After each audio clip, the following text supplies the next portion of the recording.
Good evening, everybody. What's going on, guys? Good evening. What's up? It's Pete, Pat, and Logan. Yeah. Yep, we are here again. Reverent and rebellious. And you don't be too rebellious. You hit that like button. That's it. You hit subscribe. And look, we say it every week, but share this. Share it with your friends. Share it. Absolutely. I mean, we enjoy hanging out, but we're doing this for you guys. Absolutely. Like we talk plenty, man. You can be reverent and obedient. That's right. That's right. That's right. You let us be rebellious and you be obedient. Yes, we will be rebellious. We will. Yeah, we've been talking about, we got this whole session off right. We've been talking off air about all kinds of anarchy and, political stuff. We're going to fix the country by the end of this hour. But we're not going to talk about any of that here. We pretty much do a podcast off air before we begin the podcast. Yes, we really do. Yeah. But that's all good because we did get a lot of things figured out, and I'm happy about that. But what we are going to talk about today, we're continuing our Halloween series. This has been a blast. I don't know about you guys, but it's been a blast. Oh, this is right up my alley. Yeah. And so we're going to talk about the mythical creatures of Halloween. Okay. Okay. So what comes to mind when you think about the mythical creatures of Halloween? Man, I'm thinking like ghosts, goblins, trolls. Goblins. Yes. What about you, man? Like we said, fairies. Yep. We got all of them. Now, you did throw one in there that I was not expecting. I got to get this one too because the ogres. Ogres. I just picture Shrek. I do too. I just can't help but go to Shrek. I mean, Shrek is technically an ogre. Yeah. But there is some interesting stuff about ogres. We're going to save that one for last because all I know is looking for mythical creatures in scripture. I come across some crazy stuff. Yeah, now you got to get us started because you come up with some exciting stuff. Yeah, you here. found some stuff. I didn't find anything. Man, it blew my mind. Let me pull up the right scripture. And as usual, I'll give the message readout. Yes, when I can. that's right. That's right. Yep. Which scripture are you going to go with first? Deuteronomy 33:17. All right, and which mythical creature are we talking about right now? We're talking about the unicorn. Unicorn. Are you going to use the God's version? I'm going to use God's version, the NASB 95. That is God's version. And then we will talk about the other version. Yes, exactly. Okay, so Deuteronomy, what is it now? 33:17. Okay. Hey, wait a minute. What? Oh, yeah. You were about to let him slide. Oh, Good man. job, Logan. Yeah, man. We need a dad joke. Man. Come on. Okay. Okay, so I got two and they're biblical. All right. Okay, so where does it mention baseball in the Bible? Oh, gosh. I'm going to be mad probably when you say it. Very first verse, in the beginning. In the beginning. Okay. Yeah, Okay. yeah, that's exactly right. See what you did And where does that mention motorcycles in the Bible? there. Oh, Moses' triumph. David's triumph was heard throughout the land. David's triumph. Yep. Yeah, I've heard exactly. that one. Yeah, thank you very much. Oh, and making out is in the Bible too. Oh, yeah? Yeah, it says David found honey and nectar. Okay. It took me a second. Yeah. It did take me a second. That one gets the drums. Yeah, let's give you one more here. Yeah. Okay. Yeah, thank you. Yeah. Okay. Yeah. Yeah. All right, Now, I hate to say it, that one did take me just a second. That's okay. I appreciate that one. I appreciate that one. That was good. I did not expect it. Okay, I got a couple more that are not podcast worthy, but we'll save those for another time. There you go. Yeah. Okay. Okay. So now we're going to talk about unicorns. Right off the bat, we're just going to hit them with unicorns. Yep. Okay. Go So for it. the unicorns are in Scripture. They are in Scripture. Confirmed. Found it. Okay. Okay. So I'm gonna read Deuteronomy 33 verse 17. As the firstborn of his ox, majesty is his, and his horns are the horns of the wild ox. With them he pushes the peoples all at once to the ends of the earth. And those are the 10,000 of Ephraim, and those are the thousands of Manasseh. Okay. Doesn't sound like unicorns, right? Sounds like a very pushy ox. Yeah. Right. So let's see what KJV says. says. Oh, what does the king say? For you old folks out there, don't get offended. His glory is like the firstling of his bullock, and his horns are like the horns of unicorns. Oh, yes, okay. KJV says the word unicorns. With them, he shall push the people together to the ends of the earth, and they are the 10,000 of Ephraim. Yeah. Manasseh. Okay, so what's the etymology behind that word? So this is the fun part. Okay. It's the word rehem. It's a Hebrew word. Okay. Okay, and it means aurochs, which are wild bulls, which are now extinct. How do you spell that? Auroch. Okay. Auroch. Auroch. Okay. Okay, and they were known to have these really wild, elongated horns. They symbolized power, sexual potency, and prowess in Near Eastern beliefs. Okay. Okay. But anyways, they are called unicorns 9 times in the KJV. Wow. Okay. Yep. So it is true that Noah brought 2 unicorns on the ark. Yeah. And they are predatorial. Wow. Yeah, because we're going to go to Psalm 22:21. Okay. Get this. They talk about unicorns in the Psalms. Yeah. Psalm 22:21. Okay. Yep. It says, "Save me from the lion's mouth, for thou hast heard me from the horns of the unicorn." Wow. So they are predatorial. Wow. Man, and that's wild to me that King James is actually a little wilder than the Message is on this. What does the Message say? It says, you, God, don't put all, let's see. All right. Hurry and help me. Don't let them cut my throat. Don't let these mongrels devour me. If you don't show up soon, I'm done for, gored by the bulls, meat for the lions. So just bulls. Yeah. Yep. And and I'm glad you read that too, because in Isaiah 34:7, they separate them. Okay. See, Unicorns and bulls. 34:7. Yep. It says, "And the unicorns shall come down with them, and the bullocks with the bulls, and their land shall be soaked with blood, and their dust made fat with fatness." Oh. Dust fat with fatness. Yes. So unicorns are coming with blood and bulls. So they're separated. Yeah. There's 2 different words in there for bull and unicorn. This is the one I do enjoy in the Message where it says I was reading it to y'all. It says, God has a sword, thirsty for blood and more blood, hungry for well-fed flesh. And he does say a wholesale slaughter. Wholesale. Whole country soaked with blood, all the ground greasy with fat. Greasy with fat. Yeah. Fat with fatness. I feel like that is a cover for the next Metallica album. Right? I want to get some of the quotes or verses from the Message. And I want to make nice billboards to put on the wall. There you go. Yeah. There you go. Right? Like the whole country, a stinking, smoking garbage dump. Like that. Windbags. I think I've been there. Yes. Yeah, insufferable windbags. Yeah. I used it. Well, I haven't got to listen, so I'm now. Man, I wish I wouldn't have asked, and I'd have been surprised. I had to go back and listen because I was like, "Oh, you couldn't fit it in there." And Peter's like, "I opened with it," and I was like, "What?" And I went back and listened to it. I was like, "Yep, there it is. There it is."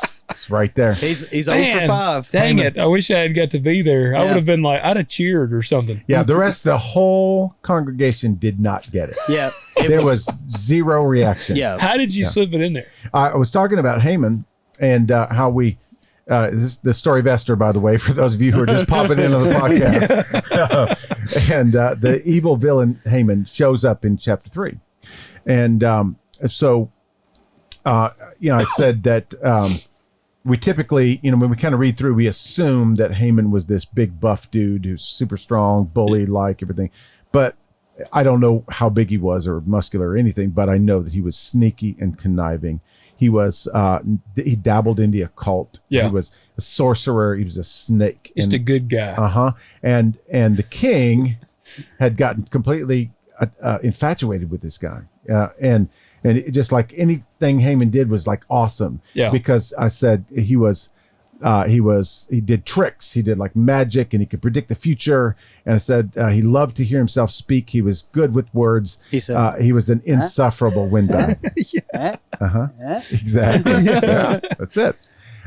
Magic. So anyway, that's how I used it. Well, now I'm pumped up. I had honestly forgotten about it until we were reading this. And I'm like, oh, wait a minute. Insufferable windbags, which Pat didn't text me. So I was kind of like, he must not have been able to slip it in there. I missed it. And all the people, they're taking notes. They're going, oh, how do you spell insufferable? If they would listen to this show, I know. Then they would be like, hey, you got it. I make the connection. Yeah. So anyway. that's a challenge for those of you that are tuning in. You know, you make it there Sunday. We're gonna at some point in this episode, we're gonna pull something out of there and just challenge Brother Peter. Maybe I should do like greasy with fat. Greasy, fat with fatness. Yeah, fat with fatness. Fat with fatness. Yeah. I'm just gonna be honest. Did y'all watch King of the Hill? Did y'all ever watch it? Yeah, that was well, my you show. didn't watch TV ever. Whoa. I love it. That makes me think. There's this part Hank Hill is he's like thinking back to when he was in school, and apparently he was a bully at one point. Yeah. This fat guy walks across and he goes, "Hey, fatty, you are fat." And that's like his insult. That's kind of what that makes me You are think. greasy with fat. Yes. That's awesome. Okay, so we got unicorns, but there was another creature in there that was very obscure, and I was interested. I had never heard of this before till I was today years old when I figured this out. It's called a cockatrice. Cockatrice. Yeah, I've never heard of that one. Cockatrice. Yeah. What it is, it's a giant rooster head on a two-legged dragon's body. A two-legged dragon's body. Okay. Yep. Well, no. So it's like a chicken snake. Yeah, essentially. Okay. All right. But it's with legs. Legs. And the word cockatrice is in only the KJV. Wow. But now, Again. does it have wings? Yes. So it is a flying snake. Yep. That's what we were saying. Yep. With the rooster head. With a rooster head. Oh, What man. an abomination. And all of these are found in our favorite book, Isaiah. Okay. Well, do you know what? I just was glancing down, and this may have been the 34. That might have been the one we referenced already, but because they mentioned Lilith. oh, yeah, that's the one. Yeah. Because see, I was thinking, I'm like, 34 is just a weird A chapter. lot agree. of creepy stuff going on. Because it says here, the night demon Lilith, evil and rapacious. Does that mean she rapes a lot? What is No. rapacious? No. Rapey? Very rapey? I don't think it It says is. Bill To be Cosby next to full it. of rape. I don't know. I don't. Yeah, but I did see that. I was like, oh, it says demons and devils dance tonight, the night demon Lilith. Yes. So if you don't know who Lilith is, then you need to go back and listen to, that was like our first or second episode. Second episode. Yeah. I think it was, or second Halloween episode. Yep. Yeah. Y'all go back and listen, and shame on you for not already knowing. Exactly. All right. So you're going, where are you going now? Isaiah 11, verse 8.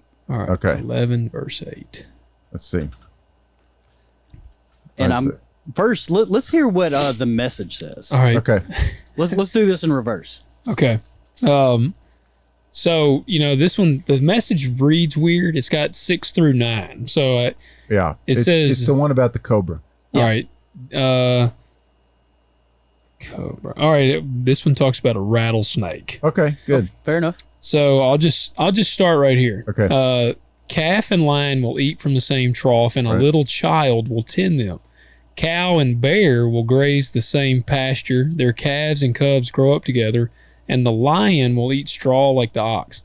The nursing child will crawl over rattlesnake dens. The toddler stick his hand down the hole of a serpent. Neither animal nor human will hurt or kill. On my holy mountain, the whole earth will be brimming with knowing God alive, a living. This one just confused the heck out of me, I'm going to be honest. Well, this is the whole passage about the shoot that springs up from the stump of Jesse. Okay. Yeah, it says a living knowledge of God, ocean deep, ocean wide. Yeah. Yeah. I don't even know how to read that. It's such a weird layout. So let's hear the other version. Well, this is the famous verse that says, "For the earth will be full of the knowledge of the Lord as the waters cover the sea." Okay. Habakkuk quotes this in part of his prophecy there, and it comes up again in the New Testament Gotcha. as the waters cover the sea. So the way verse 8 reads in the NASB 95, Right. it says, "The nursing child will play by the hole of the cobra, and the weaned child will put his hand on the viper's den." Yeah. Okay, it's that word viper. Sounds pretty harmless. Okay, so this is what the KJV says. Okay. Uh-oh. "And the sucking child shall play on the hole of the asp." That's the Hebrew word for snake. Asp. He put a P in there at the end for you guys. "And the weaned child shall put his hand on the cockatrice's den." Golly. So this says rattlesnake. So did they just not know what it was back then? Were they like, that's either a rattlesnake or that's a flying chicken dragon? Yeah. Well, actually, there's two words. Yeah. You got sepra, yeah. and then you have Nahas. And I don't know how the NASB gets cobra. I don't. Means viper. It does, but it's kind of interesting to me that it. Well, that's how this is. This one even it says rattlesnake and then serpent. Right. And then mine says cobra and viper. What's the difference? I don't know. Well, we're going to find 66. out. We're going to find out in 14. Really? Verse 14, Isaiah 11? No, Isaiah 14. Okay. 20. And it's verse 29. All right. This breaks it down a little bit farther. Okay, it says, "Do not rejoice, O Philistia, all of you, because the rod that struck you is broken. For from the serpent's root a viper will come out." Okay, so we got two words there, serpent and viper. Okay. And its fruit will be a flying serpent. Oh man, A flying serpent. That's the flying. That's the cockatrice, right? That's the cockatrice. And then in the KJV, I'm sorry, y'all. I'm not trying to bash on the KJV at all. Yeah. Well, let me tell you, this is kind of funny. The message here, they're like, they couldn't even think of a word. So it just says, "From the death throes of that snake, a worse snake will come." I should say, the dreaded rooster snake. Yeah. It's like, what could be worse? A freaking flying snake. Oh my Check God. this out. The KJV says, "Rejoice not thou, whole Palestinia, because the rod of him that smote thee is broken. For out of the serpent's root shall come forth a cockatrice, and his fruit shall be the fiery flying serpent." There you go. Well, that is a snake worse than the other. That is worse. That is worse. Like, could you not be more freaked out? A Okay, rooster now- on a dragon's body flying at you. Yeah. So here's my question to you. Are you going after one of those? Man, in typical fashion with the show, I got to see one of these things, Okay. man. All right. But I really want to be far away from this thing. Like, I want to look at it through binoculars. Yeah. I want someone to draw it for me. At some point, we've got to cross some sort of creature that I'm just not going to want to see, but I still That's just what I haven't think. quite got there yet. Yeah. Well, that's okay. Maybe That's the okay. seraphim. See, I wish we had an overlay on the camera. I saw pictures of what people drew of the cockatrice, Yeah. and it's truly scary. I'm sure It is terrifying. I'm sure I it would is. imagine. I don't even know. How do you spell this? Peck your eye out. I can zoom in really far on our camera here so we can show the, All right, the loyal watchers. it's COCKAT All right. Rice, RICE. Yeah. And Okay, there My, it is. in my Wow. in my dictionary, it's cockstrice. Cockstrice. Instead of an A, there's an S there. That is a terrifying creature. Look at this thing. Oh yeah, that's bad. That's really bad. Look at that. It's like some kind of part dinosaur, part. Let's see Okay. if I can show you We're gonna guys. get really Let's technical see if here. I can zoom in We're here. gonna- For people listening, they're like, what's This is- going on here? High tech stuff right Yeah. there. All right. Come on. It's zooming on in there. Oh, yeah. We're going to get there. Yes, we're Come getting on. there. Come on. Yeah. All right. Look at that. Oh Man, look at the zoom on Yeah, that that's camera. bad. Look at that forehead. That's the cockatrice. Would you want that thing flying No. towards you? No, that I thing would is not. terrifying. No. Very close. Peter trimmed his nose hairs this morning. The audio only people are going to hate this. Yeah, they're like, what is going on? Exactly. Now That you, is- now you have a reason to go to the YouTube page There you as go. well. Yeah. Yeah. And this, if nothing else deserves a thumbs up, this has got it. That's right. does, That's I mean, right. you had a technical move there, a Yeah. camera Yeah. move. Yeah. Yeah, I mean, that's pretty high tech. That's pretty high yes, tech it right is. there. Okay, so we have unicorns and cockatrices. Hold on, Yep. does it not? It's funny to me. I got to remark on the message here. This is what's funny Yeah. to me about the message.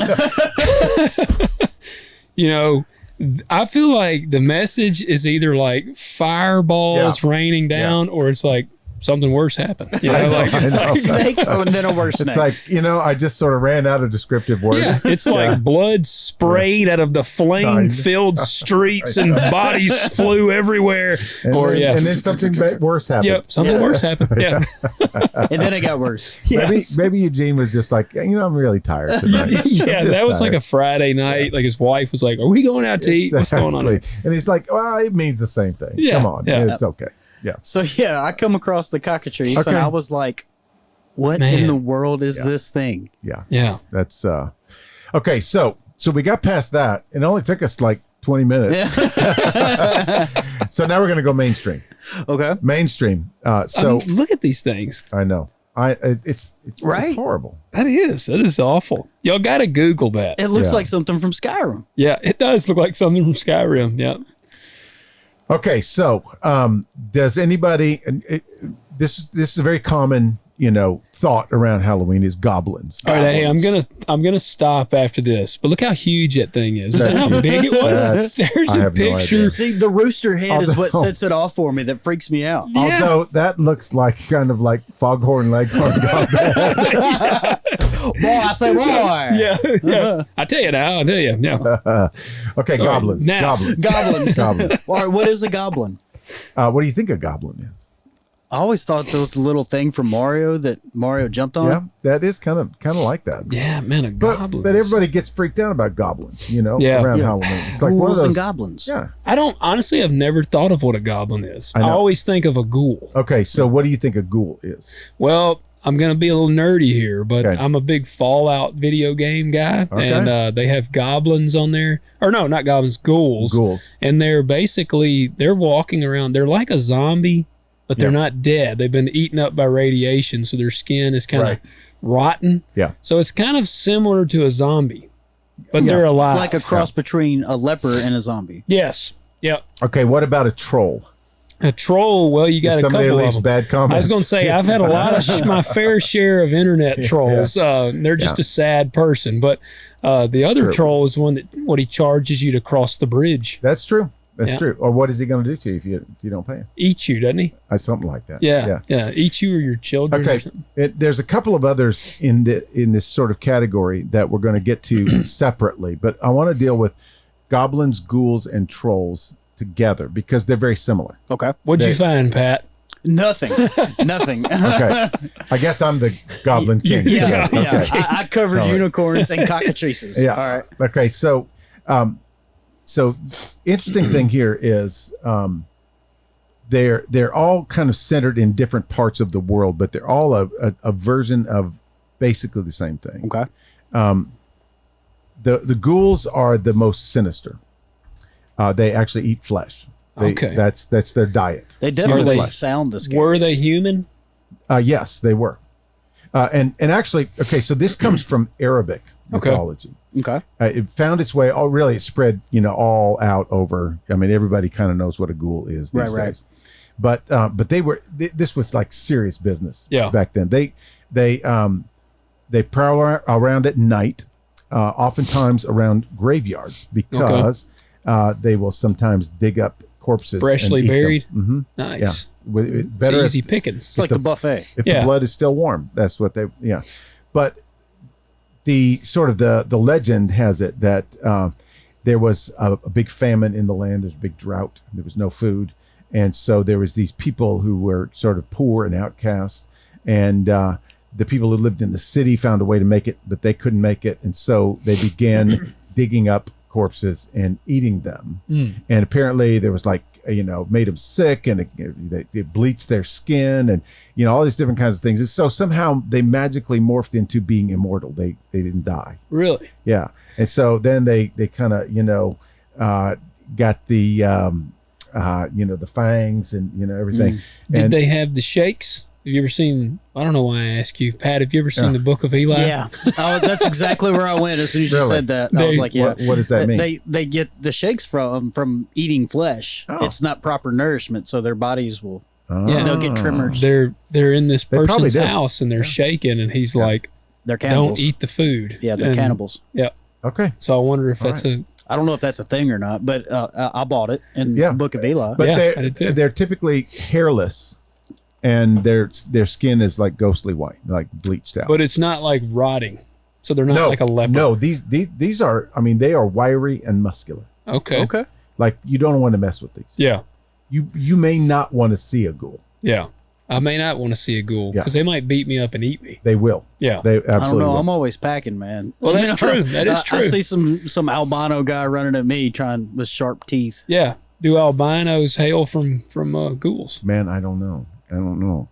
I hadn't even gotten that far yet. But probably not. Probably not. I don't think I've ever met a really mean albino. I don't think I have either. I don't think I've ever met an albino, to be honest with you. I have. I met a couple. Well, you know, Edgar Winter was a famous. Was he albino? Uh-huh. Okay. His eyeballs Pink? were red. Or yeah. Pink, yeah. Yeah. Mhm. I had an albino sergeant major from Africa. Okay. Blew my mind. Wow. Wow. Yeah. That is. What's the crazy. town near us that has albino squirrels? There's some here. There's an Really? albino squirrel at my parents' house. What's the town, though, that's famous for them? They're everywhere. I don't know. I can't remember. It's right around here somewhere. I didn't know there was. Yeah, it's not too far away. They're very proud of them. They used to have an albino squirrel behind my parents' house. Man. It was It's pretty cool. Ghoul It is. squirrels. Yeah. There you go. It's See? eating other squirrels. So, well, I'll get to this in a second, but then you get into goblins. Okay.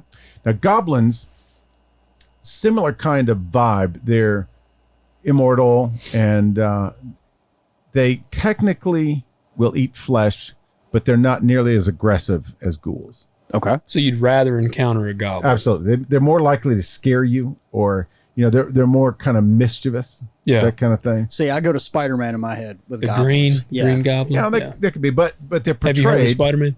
Let me think. No. Yeah, I think I have. Willem Dafoe. He's, Yeah. he's a goblin. Yeah. There you go.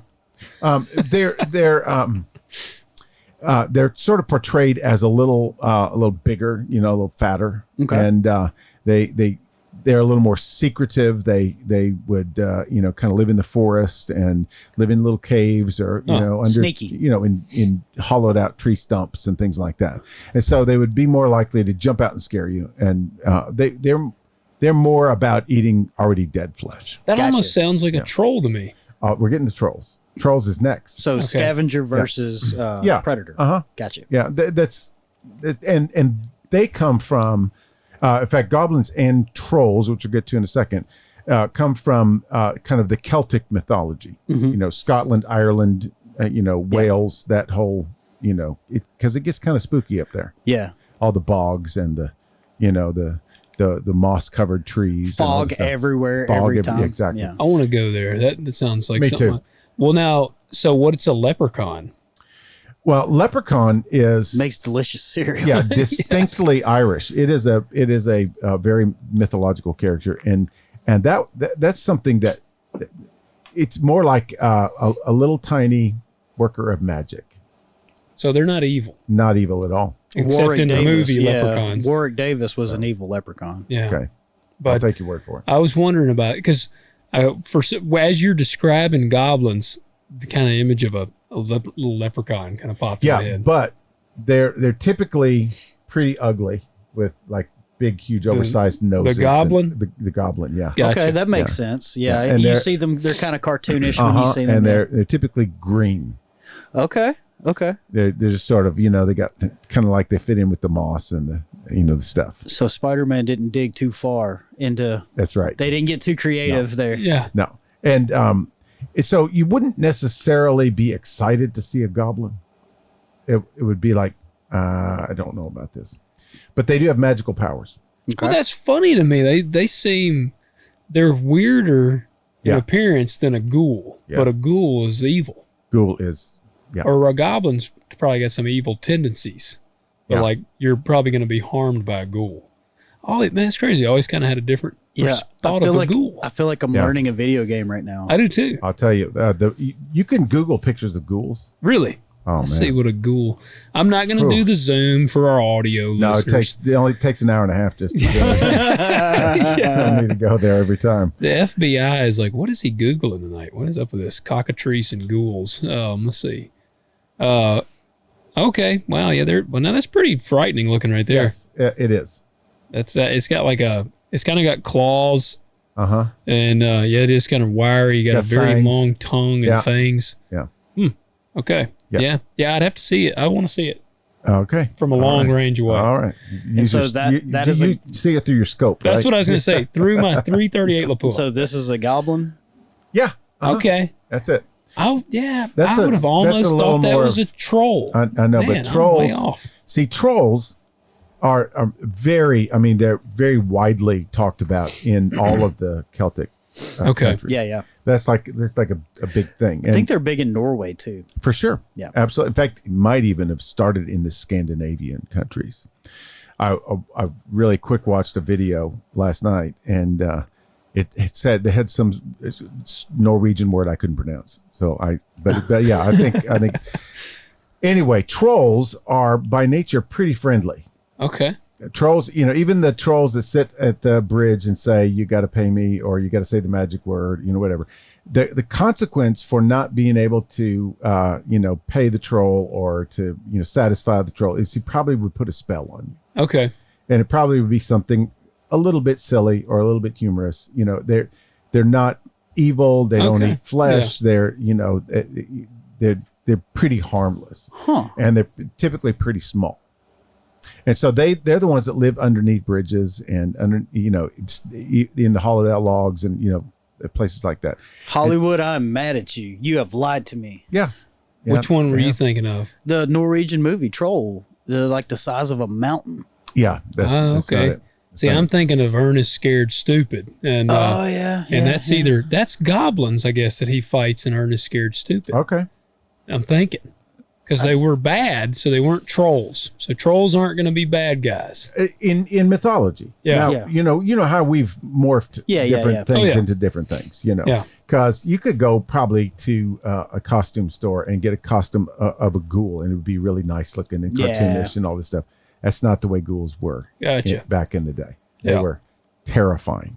Terrifying. In fact, the one common denominator with ghouls and goblins and even trolls is that they were used to make children behave.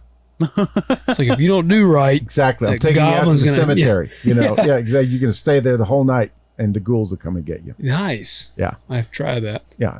It's actually a little bit fascinating. So what would now you got my gears even turning. What was was it around Christmas? Is it not the Kraken? Krampus. Krampus. Would that be like a goblin or a ghoul? What would that be? I don't know. That's a little bit of a hybrid kind of thing. I don't even know. I'm over here thinking, what would today's equivalent be to telling kids, we're going to take you to the cemetery? What would it be? I don't know. I was like, what could I use with my child? And I was like, oh my God, the world's so horrifying. I'm going to take you to the mall. Yeah, right. Exactly. Yeah. I'm going to leave you there. Yeah. My kids hate when their teacher leaves and they have a sub. So I'll just be like, I'm going to take you to school. You're going to have a substitute teacher. And they would be like, no. Oh, yeah. Exactly. Yeah. Exactly. Geez. Okay. So let's get to, we got ghouls and goblins and trolls. Now let's get to fairies. Fairies. We can spend a little bit of time on fairies. Yeah, Tinkerbell.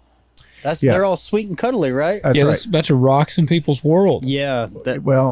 Again, Disney, you lied to us. What? Big time. Yeah, fairies are evil. Because if you go to the little costume store and get a fairy costume for your little girl, it's going to have, it's going to be pink and it'll have little wings. Cute little wings, little glittery. Little wand. Yeah. You got to have the fairy's wand because you can touch people and, bless them and all that kind of stuff. Yeah. Fairies did not become cute till the turn of the 20th century. So the fairy godmother would have actually been bad. She would have been trying to ruin your night. Yeah, she would eat your children. Yeah. This is the interesting thing. I didn't really have time to chase this down and come up with some concrete examples, but fairy tales and the little fairy tale songs that we sang as kids. Those are all super dark, aren't they? Super dark. Yeah. All right. I remember reading or hearing about that. Yep. They're talking about the Black Plague. Ring around the rosy. That's exactly it. Ashes, ashes, we all fall down. That's very uplifting. Yeah. You want every kid to feel that way. Yeah. Isn't that like about basically bodies burning up? Yep. It is. Absolutely is. Yeah. That means we're all going to die. Yeah. Yeah. We're just going to be a bunch of ashes. Yep. London Bridge is falling down. Yeah. That's it. That's it. What is it? What is another verse to that? Shake him up and make him cry. Yeah. That's nice. Yeah. Yeah, let's do that. Let's just shake our infants. Yeah. Korn did a good version of all those, though. Chutes and Ladders. Yeah. Really? They got a good song about all the fairy tales. Okay. And now it's fitting because it's a very dark song. It's like heavy. It actually opens with bagpipes. Pretty awesome. Wow. Yep. Yeah, if we wouldn't get a copyright strike, I'd play it. You can play like up to like 15 seconds 15 or something. seconds of anything. Oh, really? Yeah. Yep. You can play little snippets of things. Yeah. Okay. I have to remember that. But then you think about the fairy tales, Grimm's fairy tales and Hans Grimm Christian brothers, Andersen. Yeah. I love those. I know, I do too. But think about the content of those. Yeah. Yep. I mean, there's always like a wicked witch, and there's, Hansel and Gretel, they're left out in the woods all by themselves. Yeah. Well, in Little Red Riding Hood, doesn't the grandmother get eaten? Yeah. That's what the wolf devours the grandmother. We always skip that part. Yes. I know. And then Red Riding Hood finds them out. Yeah. Yeah. And then some woodsman comes and just hacks up the wolf. Yeah, Yeah. I know. It's like, oh, I guess you got me. Yeah. Yeah. And it's Three Little Pigs. How about the Three Little Pigs? Yeah. Oh, yeah. It's just it's crazy. But that was the culture when they're talking about things like trolls and goblins and especially fairies. Fairies were like a big deal.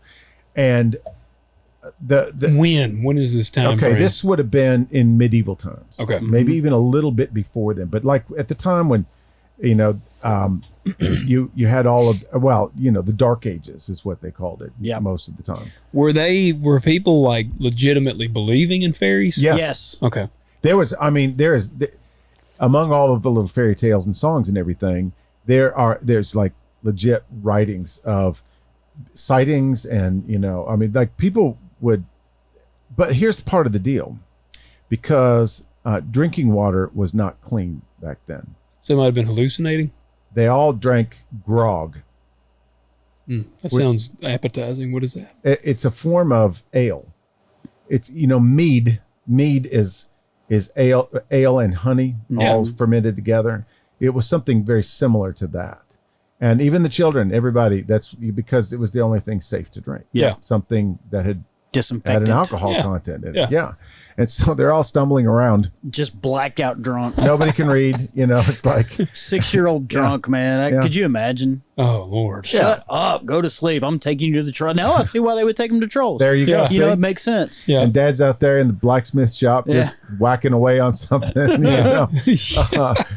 Take him to the ghouls. He just aims for the one in the middle. yeah, so just try to keep it between the lines. Could Yeah. you imagine? I know. Gosh. I know. And but anyway, it was said that you could go out into the forest and at some point or another, if the moon was just right or whatever, you would see fairies. And you didn't want to see fairies because, and see here we go too. We talked about a little bit about this with the vampires and Lilith and all this kind of stuff. They had to come up with some sort of rationalization for why the baby died or why the child is missing or all those kinds of things. And so combined, you put all those elements together and you come up with this mythical figure that is female and terrifying and flies and will swoop in and eat your baby. Yeah. Yep. But now were they like finding, because now I'm really intrigued here. Okay. Were they like finding a half-eaten corpse? Probably not. I mean, would it just be gone? Or just dead. Gotcha. So so if they say eaten, will some of them be like eating the soul of the child? Yeah. Or, like once again, kind of like the lifeblood or the oxygen or, something like that. But especially, stealing the child. Yeah. So if your child is just gone, the fairy did it. I wonder what could happen then. Like, I mean, back then, if they go in there in the bedroom the next morning, the kid's gone. Yeah. I wonder what it could be what happened. Yeah. Fairy. We're going to start calling them all these creatures I've noticed that we've covered. Demons? They're all life leeches. Yes. In some way, shape, or form, they leech off your life. True. Yeah. Okay, but so here's where it gets a little bit interesting. I'm already been interested. Okay, it's going to get more interesting. It's going deep. It went from interesting to now more interesting. Yeah. Thank you, the message. Yeah, there was an interesting snake, and then there was a more interesting snake. The one with wings and a rooster head. Yeah, definitely more interesting. Okay, so there was this person that I was watching a few days ago, and this is a little bit of a stretch, but we're stretching here. Yeah, it's Halloween, man. This is rebellious. Yeah. Jesus wings. Yes, it is. But I love this. I would love for this to be at least part way true. I have no idea if it is. And I'm not trying to be, let's say we're being rebellious. We don't want to be like sacrilegious. Right. Yes. Yeah. And this rides right up on the line. Yeah. We're just like, well, we're acknowledging. We're not saying like, this is it here. No. We're sacrilegious. Yeah. There you go. Something like that. Okay. So in Revelation 9, 1 through 11, of course, Talking my language. Yeah, here we go. Okay, so I want to read these 11 verses, and you put the fairies and you can even put ghouls in here, and even some of the other characters, the vampires and the werewolves and all this stuff. Just kind of put that in your mind, and I'll read this. And we're Revelation 9 what? 1 through 11. 1 through 11. Okay. Yep. It says, "And the fifth angel sounded, and I saw a star from heaven which had fallen to the earth. And the key of the bottomless pit was given to him. And he opened up the bottomless pit, and smoke went up out of the pit." Kind of like the forests in Ireland. No, it doesn't say that. It says, "Like the smoke of a great furnace. And the sun and the air were darkened by the smoke of the pit. And out of the smoke came forth locusts upon the earth. And power was given them as the scorpions of the earth have power." Okay, so here we go. "And they were told that they should not hurt the grass of the earth, nor any green thing, nor any tree, but only the men who do not have the seal of God on their foreheads." Okay. "And they were not permitted to kill anyone, but to torment for 5 months. And their torment was like the torment of a scorpion when it stings a man. And in those days men will seek death and will not find it, and they will long to die, and death flees from them. And the appearance of the locust," this is where it gets good. "The appearance of the locust was like horses prepared for battle, and on their heads, as it were, crowns like gold. And their faces were like the faces of men, and they had hair like the hair of women, and their teeth were like the teeth of lions." And this is where this person was saying, what do lions have? Lions have fangs. So they have men's faces and long hair all over their heads and bodies, and they had fangs. Like a vampire. Yeah. Or a werewolf. Yep. Or a ghoul. Yeah. Because ghouls have fangs. Just no hair. Right, exactly. Teeth were like the teeth of lions, and they had breastplates like breastplates of iron, and the sound of their wings was like the sound of chariots of many horses rushing to battle, and they have tails like scorpions and stings. And in their tails is their power to hurt men for 5 months. They have as king over them the angel of the abyss. His name in Hebrew is Abaddon, and in the Greek he has the name Apollyon. Apollyon. You know what it means? It means destroyer. Yep. Okay, so read that in the Message. Yeah. It's actually very similar. Is it really? Yeah, because that's what I've been reading along here. And again, I'm anything jump out at you? KJV's the same way. I was just reading along with it. I'm like, well, that's not that different. It just it's pretty similar. They got the scorpion tails. It says locust. The locust is what it calls them in this. It says the locust looked like horses ready for war. Yeah. But no, it says the same. So we got kind of combinations here. Okay, so you think about the locust with the wings. Mm-hmm. You get that kind of fairy kind of power to sting, power to hurt, power to torture, evil torment. Tinkerbell. Yeah, exactly. Yeah, because see it up until the tail. I'm thinking like Dracula. I'm like, this is very Dracula. Right, and then you get the tail thing. Then you get the tail, and it throws you off. Yeah, but then you kind of have a unicorn vibe here. Horses with a crown like gold on their head. Mm-hmm. I mean, we're stretching a little bit. Yeah. I like the name Apollyon, destroyer. Yeah, there's Abaddon is Hebrew for destruction. Yeah. So it's destruction and destroyer. Yeah. That's what everybody called me, the destroyer. Yes. Yes, absolutely. Then the hair, like they had hair like the hair of women. That gives you a Lilith vibe. Yeah. It's crazy. It's kind of like a little bit all wrapped in one. It is. It's meshing it all together there. I like that. But okay, but here's the interesting thing about it, and we're gonna tie this in as we get to the last one. We haven't mentioned it yet, have we? Not yet. Okay, good. I'm kind of building up the suspense. But here's the interesting thing about it is if you just go, just Google these terms, or you watch a little YouTube video, like, what is a troll? What is it? Every one of them is going to go back to the history where the point of origin of a ghoul and a goblin and a troll and a fairy. Right. And every one of them gets about 2/3 of the way through, and they say it was rumored to be demonic. Mm-hmm. Like everybody assigns something demonic to these particular mythical figures. Right? Yeah.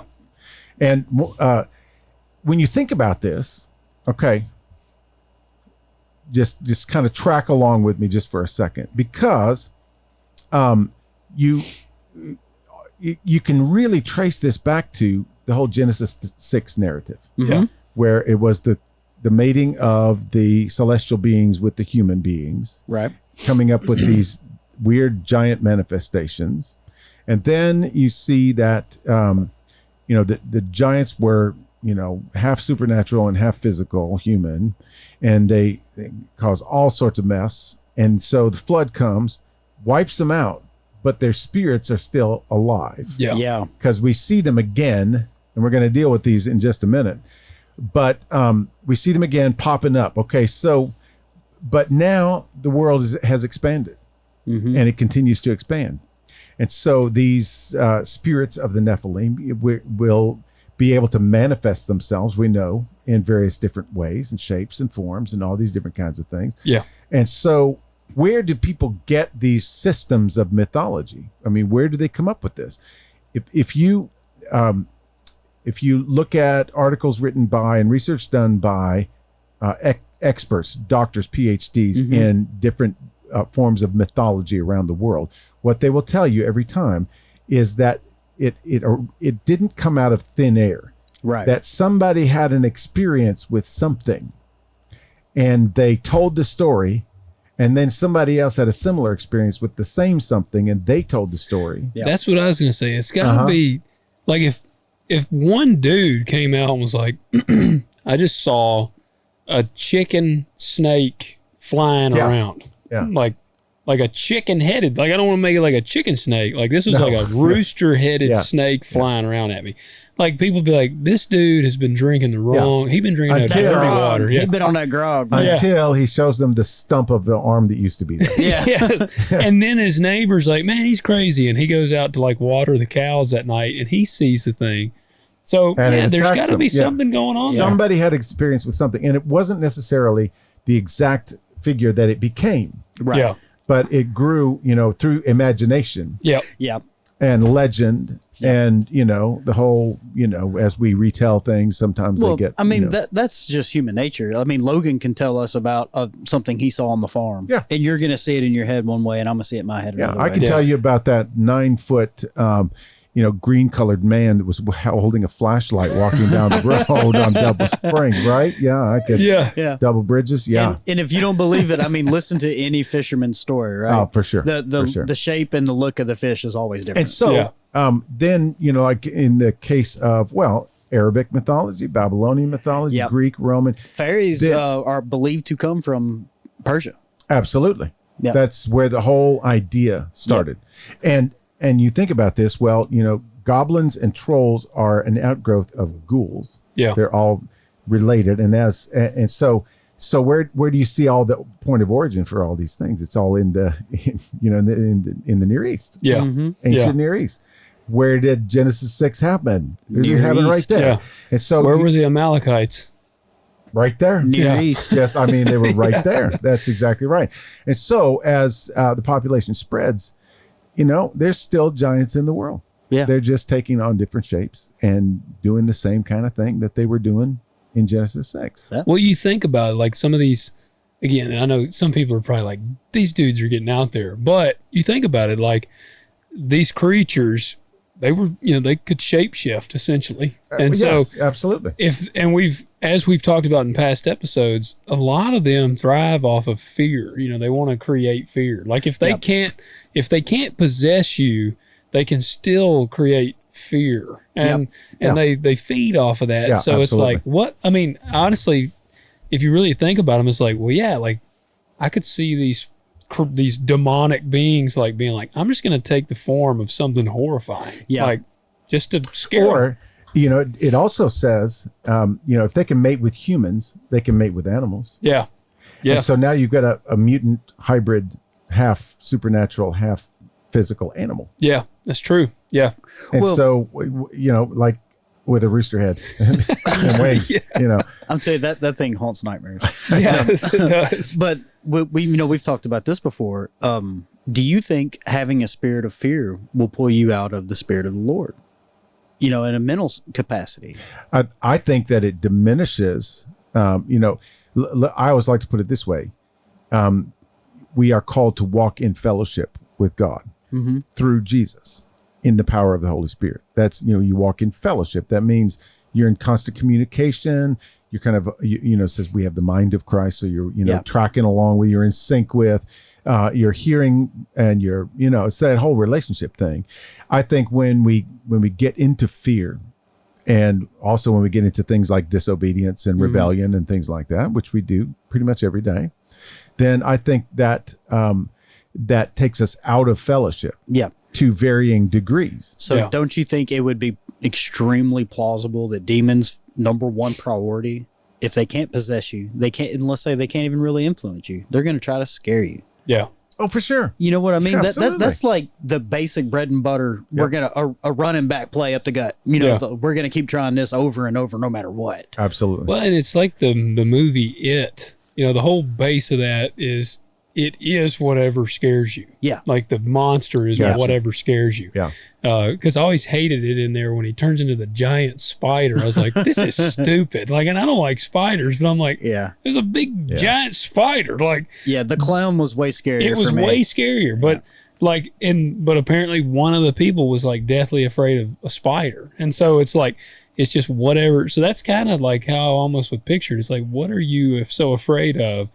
And that's kind of what it could manifest itself as. Absolutely.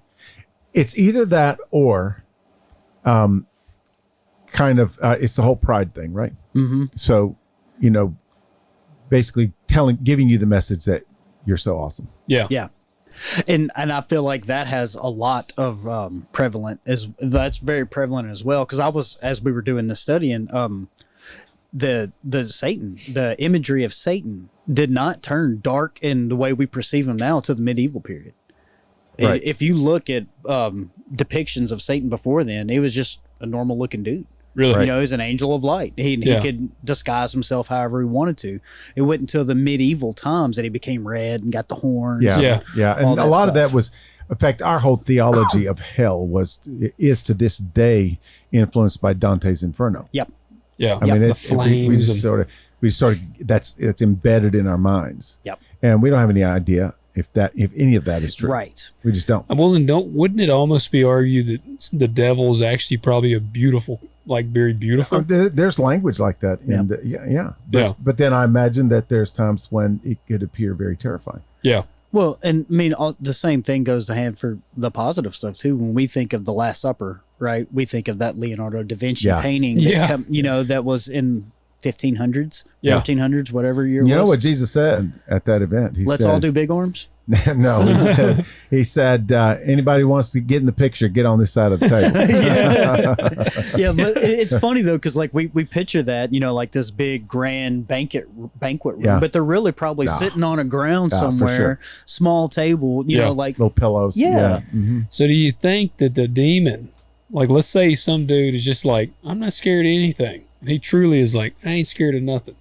Do you think they could pull a Ghostbusters on you and the Stay Puft Marshmallow Man be like a thing they could use to make you scared? Choose your destroyer? Yes. Like, choose your Abaddon. What's the word? Abaddon. Yeah. I'm going to start using that Apollyon. word. Yeah. Apollyon. Yeah. What's your Apollyon? I'm going to say I'm a good one.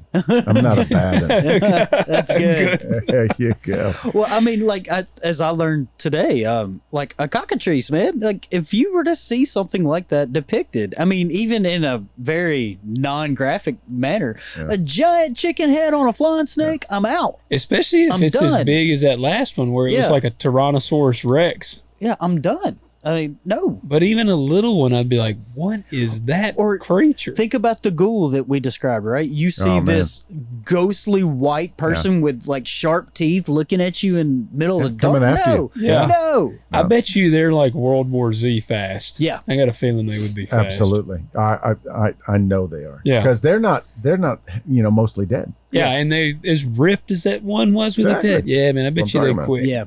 Yeah, I definitely want to look at them from like 1,000 yards away with like my 338. Yeah. Yeah, for sure. Could you dip a bullet in holy water? Would that work? Man, I don't know. Like a ghoul.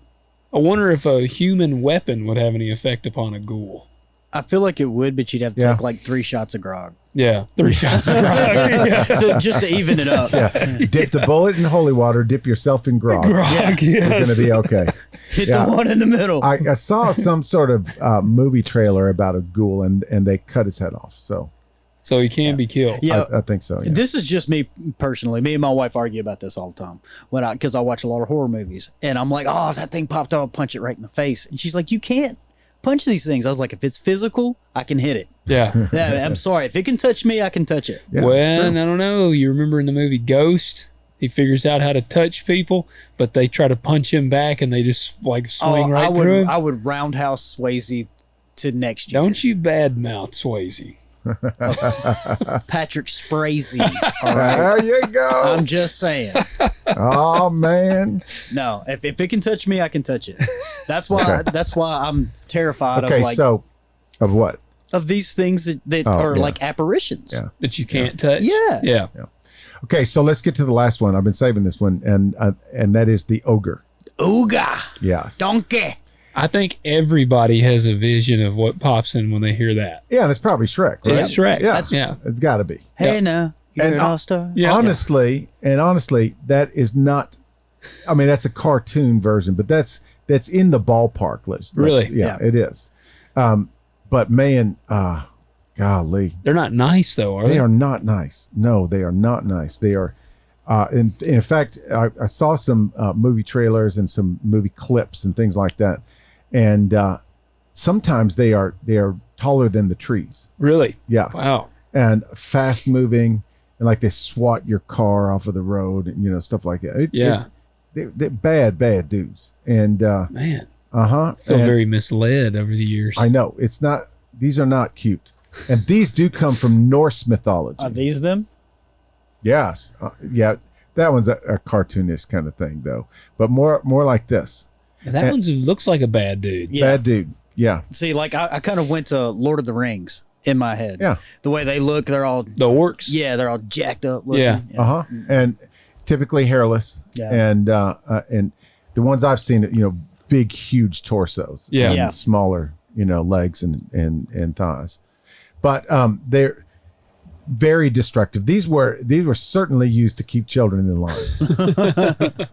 And I don't remember the root word for this, that because of some Norwegian kind of where I can't make those consonant sounds. But they were rumored to be up in the in the fjords and in the caves and so it'd be kind of like encountering a bear in the woods. It's like you're just moseying along, minding your own business. Boom, there's an ogre. Yeah. And they're super destructive. They get angry. It's like the Hulk. They get angry. They go wild, destroy your whole town, that kind of thing. Yeah. So they're very much in the same vein of the Nephilim. Yes, this is where I was going with this whole thing, because once again, trolls, goblins, ghouls, fairies, demonic. Yeah. I mean, it's all connected, and they're all rumored to have an overlord that controls the underworld, and it's all this stuff, and that's why it's so fascinating in Revelation when it says "up from the ground." Yeah, it's like where is that coming from? Yeah, it's coming from underneath the world. I like the I can't help. I'm a sucker for good vision, imagery, and like when it says the smoke came out. Yeah, man, dude, smoke just does something for me. Yeah, kind of. It sounds like a WWE event. It does until the locusts come out. Yeah, if we ever put together a trailer for the show, we got to use some smoke for sure. Somewhere. Absolutely. Yeah. But what if there was a wrestler named the Locust? I'm thinking that for some reason the gold dust just popped in my head. So is it safe to assume that we can look at the Nephilim as our ogres? After the flood, we started getting fairies, Yeah. Liliths, Yeah. things like that. And as the population spread across the earth, that whole Nephilim thing. Spirit stays the same, imagery changes. Well, and they can't just reappear in giant form Right. right in the middle of where they were, Right. because now the game's up. Yeah.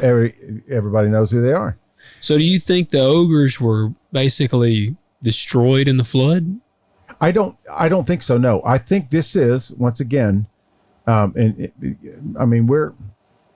this is educated speculation. I was going to say, we are way in speculation. Yeah. Right now. I got a question we're going to ask about that in just a second. Okay.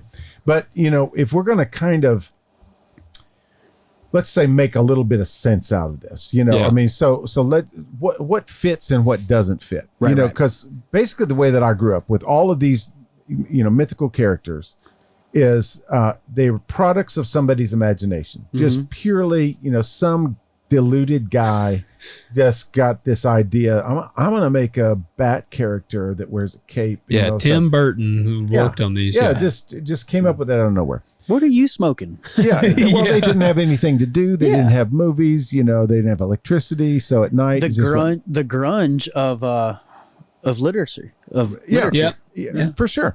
And I, kind of delving into this unseen world. Kind of the supernatural, the spiritual, knowing that there's warfare going on, all this kind of stuff, and then understanding about the Elohim and the divine council and all of the dividing of the nation. You start to kind of get this picture, and what comes out of that makes a whole lot more sense, and it makes the pieces fit together a whole lot better. Yeah. Because even if these are all made up, they're real to somebody. Yeah. Somebody is terrified of these things. And they had some sort of encounter. Right. Exactly. Like that's the thing. Yeah. Yeah. Well, that's what I was going to, my question then is Reverend and Rebellious, our official stance is that werewolves, vampires, ghouls, goblins, fairies, trolls, ogres, are they real? I think that it is very possible that they are real in some form or fashion. Yeah. I was going to say to a certain degree. Yeah. Right. Because honestly, some of them might be manifested. Yep. They are real, but they may not be, like, there may not be really weird rooster snake creatures out there, but there might be at some point, it might be a manifestation of something just very bizarre. Yeah. When Jesus encountered demons in the Gospels, I think he knew exactly. He knew that there was an evil spirit, but it obviously took some sort of form. He cast him into the pigs, things like that. So I'm not gonna say that all of the stories about fairies and trolls and everything are true, because I think that would be reverent and irresponsible. I would say that werewolves, zombies, everything we talked about, their origin story can be traced back to demonic influences. Yeah. That's I think the point that we're getting at is so in some sense, yes, I believe that they could be real. And I would say that ghosts are probably real. Yeah. I don't see any reason to not, because honestly, we found the most biblical evidence for ghosts than anything else. That's true. Here. I don't know. Unicorns is. I know, it's right there. It's the Lord's version. That's it. Say. That's it. The one Jesus read. When Paul said, "Bring me the books," he meant the King James version. Yeah, exactly. For some reason, Jesus sounds a lot like Sean Connery. But anyway, the interesting thing about this ogre phenomenon is I believe it directly is related to the Nephilim. Yeah. And the main reason I go there is because there's a story in Numbers and Deuteronomy, and it's about King Og. Og. Yeah. OG. Okay. Where at? Well, it's in Numbers. it's kind of in a couple of different places, but Numbers 21 is kind of where the main episode is. But I want to read you this little article, part of it that I found. Just gives you a little thumbnail sketch, gives you a little overview. But just track along with this whole ogre idea, okay? Right. So Og was the king of Bashan. Now Bashan, we know, in sort of unseen realm, sort of thinking, was one of the headquarters of the Elohim.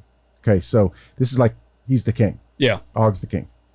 King of Bashan was a mighty and infamous Amorite king. Amorite was one of the main tribes that was infested with the giants. Right, lots of giants in the Amorites. Okay, so in the days of Moses, and he came and fought the Israelites on their way to the promised land.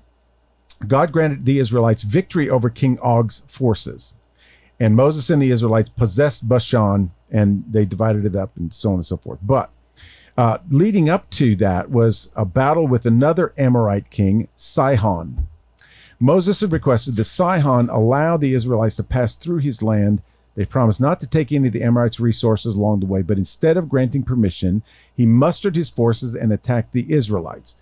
God was with them. They defeated the Amorites, and they took the land. Then they made their way toward Bashan. King Og came out to confront them.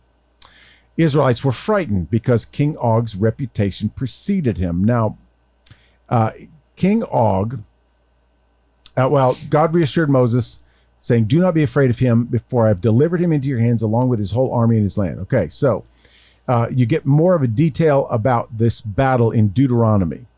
Deuteronomy 3, we see that King Og was king over 60 fortified cities, all of which the Israelites captured.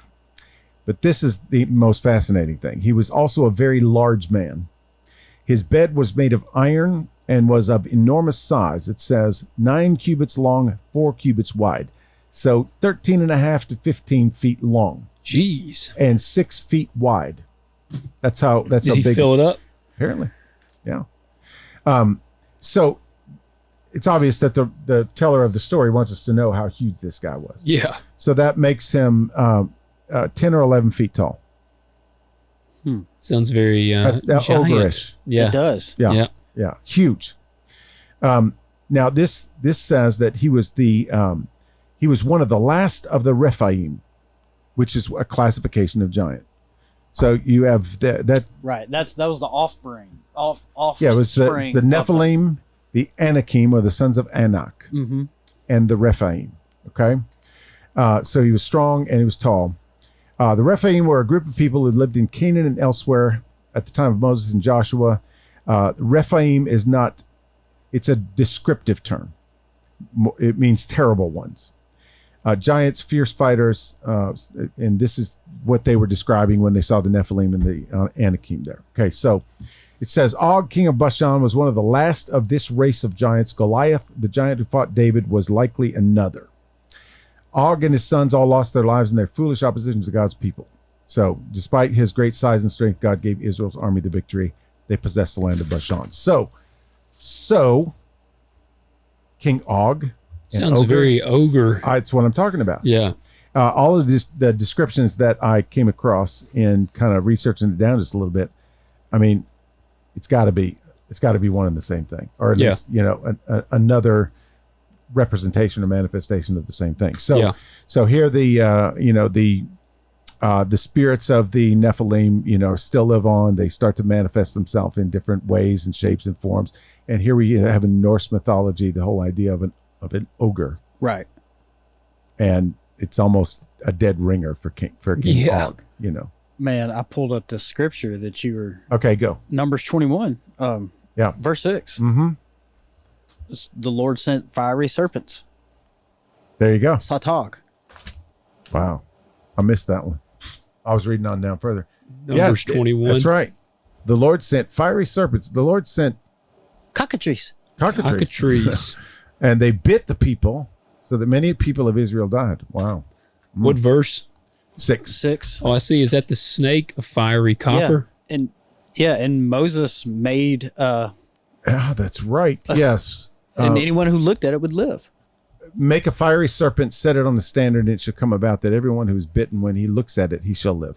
Now, I remember that story. Yeah, I never put that together. But I always read it just as regular old snakes. Yeah. Well, see, and that's again, the message is just letting me down again here. What did it say?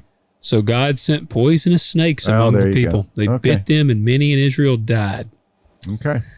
It's crazy. Like I said, man, the message it's just all over the place. All over. You just never know. I know. Okay, so I want to look at this. Hey, the Deuteronomy one you read. Yeah.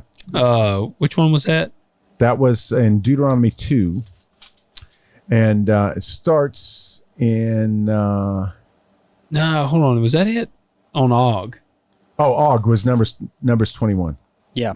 Because there was one I was looking at, and it said that the bed was still on display. Is that true? I don't know.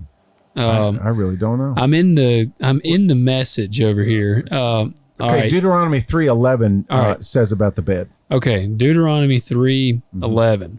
Yeah. So in here it says his bed made of iron was over 13 feet long and 6 wide, and it says you can still see it on display in Rabbah of the people of Ammon. Really? Yeah. Wonder, is that so? Where is Rabbah? I really don't know. I'm gonna have to let me Google Rabbah. Wow. Because that'd be wild. That would be incredibly wild. So he's recounting the conquests in Deuteronomy 3, and he says, for only Og, king of Bashan, was left of the remnant of the Rephaim. Mm-hmm. Behold, his bedstead was an iron bedstead. It is in the Rabbah of the sons of Ammon. Yeah. Its length was 9 cubits, width 4 cubits by ordinary cubit. This says the chief city of the country was Rabbah, and it says it's Jordan's capital. It says the site of the modern city Ammon, Jordan's capital. Well. So would that not mean, it says what happened to Rabbah in the Bible? Rabbah, David sent Joab and all his men, and they destroyed the Ammonites and besieged Rabbah. Rabbah was the capital city of the Ammonites. It was located at the heart of what is now the modern city of Ammon, Jordan. Okay. Wonder if they still got the bed there. I don't know. You know what that means? We got to go there. Road trip. Yep. Let's go. We'll hop in the truck and drive on. Absolutely. If we encounter any of these creatures, I need to stop by the house and pick up some hardware. Yeah. I don't ever leave the house without it. I'm just going to get my silver fork. That's all I need. Some fork. Garlic and a silver fork. Yep. I'm good. Some people who have Christian podcasts go to the Holy Land. They organize trips to we don't go to the Holy Land. We go to the place of demons. We're like, where's the worst place? We're like, we got to see these things. Yeah. But now we're going to show up and they're going to be like, man, there's 3 heavily fortified men that have showed up. Yes, exactly. Now they're going to say, hey, let me show you the cemetery. Yeah. So what are you wanting to say? I was gonna say something wasn't proper. Oh, yeah. Okay. Well, we like to keep things proper around here, right? I will shoot. That's all I will say. I will shoot. Yeah. I'm not scared. I will shoot. Oh, if I see any of these creatures we've talked about and it's like getting close to the vicinity, like I've said, I want to see them, but I've always said kind of at a good distance. Now, if they start to cross the threshold. Look, a normal worldly copperhead comes into my yard. I don't know how many rounds it takes for me to kill it, but I know how many I'm using. Yeah. all of them. Yep. Yeah. So these creatures are getting several reloads. Yeah. Yeah. You know what would be interesting is taking the knowledge that we've gained about these mythical creatures. If we could make a movie like incorporating all of them and the like real aspect of them. The way they really are. Yeah. It'd be like Justice League. Gone wrong. Gone wrong. Yeah, exactly. Yeah, there is a comic, The Blackest Night. I always liked it. It was the Dark Lantern Corps. Yeah, the Black Lanterns. Yeah, man. It like I got into it because on the cover it showed Batman. Somebody was holding Batman's head. And the skin was melted off of his skull. Yep. And I was like, man, and it's basically zombie superheroes. Yeah. It was pretty cool. The dead version of all of them. Yeah. Yeah. So listen to this. This is cool. Which one? Deuteronomy? Deuteronomy 2:19. He says, when you come opposite the sons of Ammon, do not harass them nor provoke them, for I will not give you any of the land of the sons of Ammon as a possession, because I've given it to the sons of Lot as a possession. It is also regarded as the land of the Rephaim, for Rephaim formerly lived in it, but the Ammonites called them Zamzummim. Zamzuman. See, that's a nice I word. know, it's a great word. Yeah. It's like everybody else in the world calls them Rephaim, Yeah. but They call them Ammonites- Zamzuman. yeah, And that means barbarians. yeah, yeah. That's what it is, because it says Zamzumites and then parentheses barbarians. There you go. Conan. See? Yep. Kind of like rams, lambs, goats, and dogs. Zamzuman. I like that one. Yeah. Zamzuman. See, now that's marketable. You can make a movie off that. You could. Yeah. You could. Yeah. The Legends of Zamzuman. Mm-hmm. Yeah. We all need to take on, these names. Like, like I could be the Zamzuman. You're the Zamzuman. Yeah. So you're the barbarian. Yeah, absolutely. Because I'm very barbaric. Don't you know that? Okay. So that's pretty much our little jaunt through Celtic mythology, Norse mythology, and a little bit of Arabic mythology along All right. the way. If you encountered, had a question for you as we Okay. wrap up. All right. So let's say you're driving home. You Yeah. have a flat tire on double bridges. Lord help me. I'm calling you. Bad part is it's a dead zone. I know. It's such a dead zone. I would text you if it went through. And let's say you happen to get out because you're stranded. Yeah. You get out and you encounter a ghoul. A ghoul. What are you going to do? After I change my shorts, I'm just getting in the car. I don't know what else to do. Do you think some of these things, is there anything a person could do if they encountered one? Peter said he's riding that rim for all it's got. I am. Yeah. And if you ever get an all caps text that says help, just go to double bridges. I know where to go. You'll know exactly where I'm supposed to be. It's funny. Before we got on air, we were talking about combat situations and the culture of the world, and it's illegal to use hollow points in combat Because they're effective. But I have 17 of them suckers There you chambered, ready to There you go. And because almost every time, I hate to say this, almost every time on the way home, I got to use the bathroom real bad. Yeah. And so I pull off into one of them little field From here? roads. Yeah, I pull off in a little field, and I usually got to go pee or something like that. Now, thanks to you guys, You're nervous. I got to wait till I get to the house. Yeah. Well, you may have that, anti-P effect going on. Anyway, Right. You get out and it's like, what's around? What's around? But if a guy encountered one of these today, you're more than likely encountering a demon. Yeah. Absolutely. I that's the thing that kind of got me through this whole thing, is they were very upfront. Like they sort of led with it. They would talk about, here's the way the creature looks, and here's what was written about it, and this is what people think that they do, all this stuff. And but it's always associated with the demonic. Yeah. Always. Yeah. Like, it's literally always systematic. there wasn't one of them that said, well, old Grandma Woodward was just sitting in a rocking chair by the fireplace, and she just imagined this character, and she just started sketching. Yeah.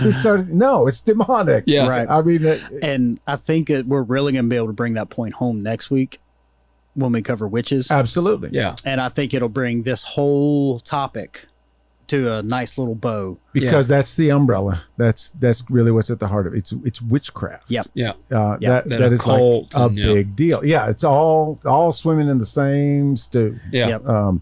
And this is why I guess we kind of come back to this point every time, because honestly, you can develop not just an interest in things like this.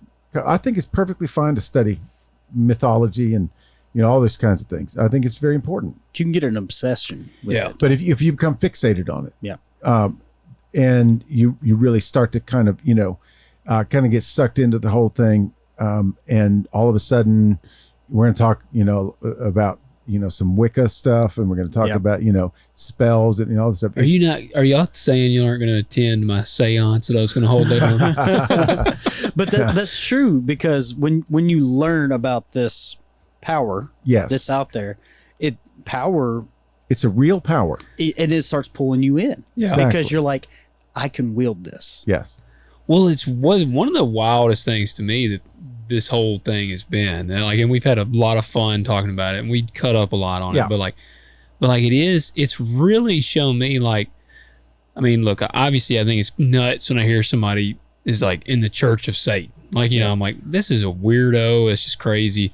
Yeah. But to me, I'm like, man, the danger that they're playing with. Because last week we talked about voodoo. We did. And every time it never fails. Like today, like I feel like it's because I've gone down the rabbit trail of like kind of studying some of this stuff. And if you read about possessions and read or listen to some of the modern stuff, every one of them was involved in like occult stuff. And again, we'll touch on a lot next week, but it's like, dude, these people that they're like, and some of them they have no clue the fire that they're playing with. Well, and a lot of this also is a response to feeling powerless, being made to feel powerless. Sometimes it comes out of abuse and trauma. Yeah. Sometimes it comes out of rejection, being just a feeling of being rejected. You don't fit in anywhere. And this it just speaks to you and says, I can give you some power that no other human has. Yeah. Yeah. And so you can control people, you can influence people. And that's where a lot of this comes from. You know, we kind of talked about it Thursday with the young adults. We were saying that all humans are broken. Just how are they broken? To which degree are they broken? Yeah. Yeah. And it's pretty cool that we, you know, us being in part of the church, you have two options. You can turn to things that are not of God or things that are of God. Yeah. Or not even things that are of God. You can turn to God or to things that are not of God. Yeah. Yeah. And so it's pretty interesting that it ultimately comes down to that choice. I know that people don't like to hear that, you know, you do or you don't. But it ultimately comes down to that. And I think that that's a clever way that demons work and Satan works, that it's going to be a dragon or it's going to be this power. It's going to be this attractive thing or this terrifying thing. Yeah. Either way, you know, there's many harp strings to play on, but we talked about this when we were talking about truth. Truth is there. Yeah. It's not fact. Truth just is. Yep. It is what it is. You know, and that's God. Everything else outside of that is not truth. That's exactly right. But here's the thing here's the appeal. It's like, wow, why do we talk about werewolves and, you know, chicken snakes? Because the promise there is if you get into this world, you will be able to control and manipulate those, you know, those beings. Yep. That they'll be your friends and they will act on your behalf and you can have them do your bidding. And then, you know, you will have this vast influence over, you know, and one of the guys that I follow said it brilliantly, you know, that, and honestly, it doesn't have to be these mythical creatures. It can be, you know, like it's anybody who wants to gain some power under their own strength and under their own merit. So it could be success and greed and money. Could be and the pleasure famous guitar player that wants the rock star fame. Yeah, for sure. Jukebox hero. Yeah, yeah, exactly. But what he says is that you're seeking salvation without the Savior. Yep. A kingdom without a king. That's it. You're your own Savior. You're your own king. That's it. You know, then that's the whole philosophy that's floating around in the world today. Yeah. It's causing so much anxiety and depression and, you know, mental illness and all this kind of stuff is the idea that to feel better, just look inside. Yeah. That Tower Find of your Babel. true self. And I heard this thing last night that really kind of triggered me. You know, I never thought about it this way, but we have this whole culture now and this whole machine, this business machine of wellness. Yeah. Mm-hmm. Like if you don't have wellness, you know, you can have tried this technique, subscribe to my program and all this stuff, all that. What like life is supposed to be well 24 hours a day. Yeah. It's like newsflash. You know, there are some things you're just going to have to deal with and get through and get over. Yeah. And they're not going to be pleasant. There are times every day when you're not going to feel very good. Yep. And so what are you going to do? You're going to give into this or are you going to give into that? I heard recently this quote, life is hard, get a helmet. Yeah. The helmet of salvation, by the way. And I can understand like some of the allure. Like I'd be nice to have like a werewolf on hand. You know, I could I got some people that I think of. I wouldn't mind sicking a werewolf on. We talked about some trolls. Yeah. I got a few trolls I wouldn't mind sicking a werewolf on. Yeah. But here's the thing about demons in general. Whether they grant you power, whether they let you do so much, whatever the case is, at some point, I don't care if it's day 1 or day 1001, at some point that demon does an about face, and you're the new thing to devour. Yeah. Absolutely. Yeah. At You some will be point destroyed. that happens. Absolutely. Because that only comes for 3 things: steal, kill, and destroy. Well, Yes. and it might even be a case where, like, I'm going to make this is not a speculation, but, you know, some people claim that Jimmy Page sold his soul to the devil. Yeah. And I'm a big Led Zeppelin fan. Like, I'm not one of those. I've had a woman before driving us to a baseball game told me to turn off Led Zeppelin because it was satanic. So I'm not one of the, like, I love Led Zeppelin, but Jimmy Page, of all of the members of Led Zeppelin, he's still probably the youngest looking one of Led Zeppelin. He's got like a 23-year-old girlfriend or something. He's super wealthy. He's like known as one of the greatest guitar players. From all standards, he's super famous and looks like he's still got a lot of life left in him. So if he truly sold his soul to the devil, I mean, that dude could live a long life, be super successful, and he might die a peaceful death, but his destruction will be the afterlife. Yeah. Like, I mean, just because we may not see the guy's destruction here, the destruction will arrive. Well, and I personally believe too, with all people, time is not on our side. Yeah. Never. And then when you look at someone like Jimmy Page, love Jimmy Page, by the way, huge Led Zeppelin fan. But what can Jimmy Page say today? I used to do this. Yeah. I was in Led Zeppelin. Well, and if you listen to him talk, you can't put 2 sentences together. Right? Like everything for him is yesterday. Yeah. Like, yeah, he's still reaping the benefits financially, but the main thing, pride. Yeah. Pride goes before the destruction. And that's what's going to be eating. And I guarantee you don't have fame and fortune and all that the way you do, and then lose that fame. And then be, yeah. And yeah. then just be okay. And we have to come back to this whole thing too. If the product is free, you're the product. Yeah. Yeah. That's just where it is. And that's the same thing, you know, with all of these things we're delving into, you know, this whole, you know, All Hallows Eve and, you know, all this, you know, ancient celebration of, you know, every culture's got one. Mexicans got the Day of the Dead, you know, the whole thing.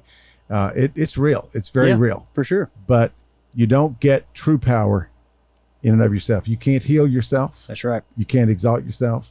You can't. And it's a good thing, man. That's actually relieving. It is. Honestly. Like, that is a lot of relief that know that, like, man, it ain't all on my shoulders. No. Good thing it's not, because if it was, I'd be jacked up. Yeah. You know, worse than I already am. Yeah. You know. Well, yeah, we could get into that whole pride thing all night long because, you know, what James says, what is the source of quarrels among you? What is the source of all this conflict in the world? Yeah. You want, but you do not have. Yeah. That's it. Yep. Hey, last question before we close. Okay. This is on a creature. Okay. Have you seen The Lost Boys? No, I'm kidding. Have you Not watched yet, The Lost not Boys yet. yet? I'm getting there. I'm getting there. Is Bigfoot real? We're hitting on creatures. I got a buddy firmly believes in Bigfoot.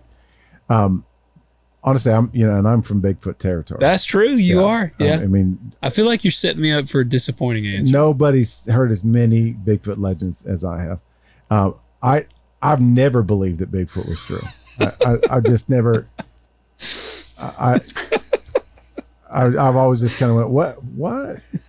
He's a big what? Harry and the Hendersons. Yeah. I just read. I came across some on Twitter today. I did not know about this story, but this guy fashioned these 15-pound giant 3-toed feet. Mm-hmm. And he would go every night on the beach and he would walk in these feet and he'd go all sorts of different places and he'd go up to different people's houses and everything. Just make them think. And then he'd take them off and then, and sometimes he and his brother would row out into the water and then they rode back, and he'd walk these feet all the way back in. And he just did, it's like he did this for like 7 years. Wow, man! And he was drinking the grog. Yeah, and it was like all of these researchers were coming, and they were thinking giant penguin, and is all this stuff. That's what I think about when I think about Bigfoot. I think somebody's out there with these big giant, just having a good time, wallowing around in the mud. Bigfoot got ruined for me. I must have been 16, 17 years old. It was like in the early days of YouTube.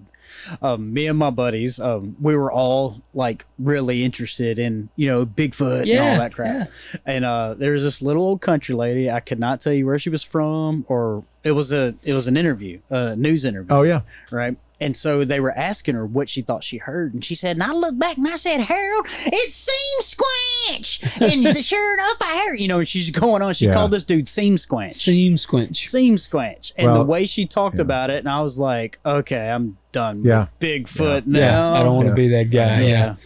Well, I felt like that may be the answers. That's just me. Yeah. It might be real. I'm like, I mean, we got chicken lizards. I know. That is true. With knowing them things are out there, now I'm like, could be a big giant Nephilim out there. Yeah, it could. A hairy Nephilim. Yeah, a hairy but Nephilim. I feel like if it was a Nephilim, then it wouldn't stay secluded. Yeah, that wouldn't serve the purpose. Exactly. Yeah. I don't know. I'm kind of same. I'm like, man, I feel like at this point, with as many trail cameras as there are, like and somebody all the satellite imaging. Yeah, and all that kind the of world stuff. is getting smaller every day. It is. Yeah, and you can't entice them with beef jerky or anything. No, so. And they say they've been the world's greatest hide and seek champion or whatever. Right. It's exactly right. Well, now I feel like we're getting into a point in time where sea monsters are becoming a big thing, because that's the most unexplored area of our world is the ocean. Yeah. And there is a lot of stuff in scripture about beast of the sea. Oh yeah, and Leviathan. Yeah, and so I feel like a lot of people that's been like the new thing. Yeah, like there's the ocean's pretty scary. Yeah, like the Meg 2. All right. Well, with all of that, we are wrapping up. So don't forget.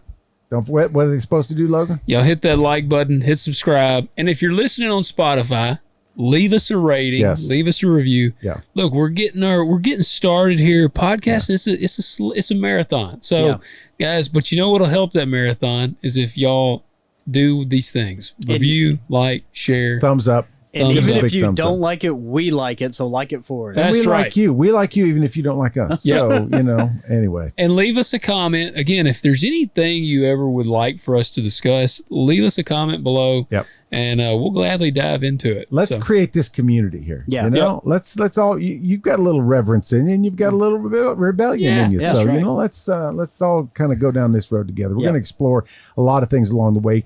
By the way, we are going to do at least a 4-week Christmas series. I'm pumped. Yeah, we're going to lift the lid on all things Christmas. We're going to bust some myths. We're probably going to make you weep a little bit, over a little regret, but it'll be fascinating and interesting, and we're going to go there. So, do all the stuff. Help us out. And we'll get another episode out to you next week, and we're just going to have a real good time rolling down the road. So one more Halloween episode on Halloween. On Halloween. I know, man. We're covering witches. Yes, witches and witchcraft. Yep. So you'll want to tune in for that one. So, all right, guys. Have a good one. We'll see you.